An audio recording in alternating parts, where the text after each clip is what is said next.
Нека ти кажа нещо. Като бях малък, си мечтаях да бъда летец.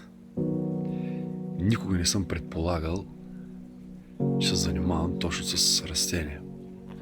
Никой не ми беше казал, че ще го убивам докато се учи. За да се научиш да чуваш растенията, трябва да минеш през някои периоди, които претърпяваш доста големи загуби. През това време хиляди растения са загубили битката с живота си. Пълниха се буквално контейнери от растения, които вече са отишли. С някои загуби свикваш бързо и лесно. Други просто не можеш да ги прижалиш. Те минават през тебе като с нож. Но аз не се предавам. Ден след ден, нощ след нощ. Мислиш.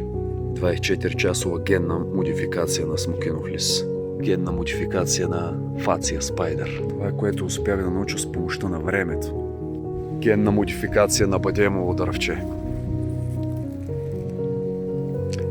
Една страна зелено, друга шарено.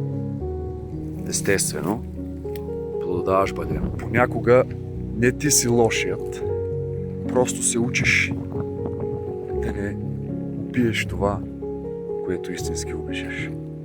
Чао!